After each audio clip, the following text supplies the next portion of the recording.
Hi friends, welcome to my channel.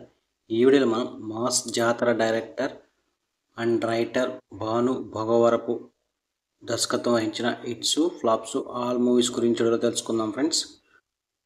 Bhanu Bhogavarapu ముందుగా director కాకముందు ఆయన రైటర్గా చాలా సినిమాలుగా పనిచేశారు. ముందుగా వాటి గురించి అయితే తెలుసుకుందాం. ముందుగా రైటర్గా పనిచేసిన మూవీస్ లిస్ట్. ఒకటే వివాహ భోజనంబు. ఈ మూవీకి స్టోరీ అందించారు. ఈ మూవీ 2021లో రిలీజ్ అయింది, హిట్ అయింది. 2 గల్లీ రౌడీ. ఈ మూవీకి స్టోరీ అందించారు. ఈ మూవీ 2021లో రిలీజ్ అయింది, యావరేజ్ అయింది. 3 సామాజ వర్గమన. ఈ మూవీకి రైటర్ అండ్ డైలాగ్స్ రాశారు. ఈ మూవీ 2023లో రిలీజ్ అయింది, బ్లాక్ బస్టర్ అయింది. 4 గీతాంజలి మళ్ళీ వచ్చింది. ఈ మూవీకి రైటరు.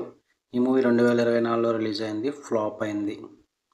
5 మాస్ జాతర. ఈ మూవీతో ఆయన డైరెక్టర్ కాబోతున్నారు. ఇది మొదటి ఆయన డైరెక్టర్ ఫిలిం అనమాట. ఈ మూవీకి డైరెక్టర్, రైటర్ కూడా ఆయనే. ఈ మూవీ ఆగస్టు 27 రిలీజ్ అవుతుంది. ఎలా ఉంటుందో కామెంట్ చేయండి. ఈ మూవీలో రవితేజ, శ్రీలీల కలిసి నటిస్తున్నారు. ఇవి director and writer Bhanu Bhogavarapu hits flops all movies list mass జాతర మూవీ వరకు. లైక్ చేయండి, షేర్ చేయండి, అలాగే మా ఛానల్ని సబ్స్క్రైబ్ చేసుకోండి. Thank you for watching.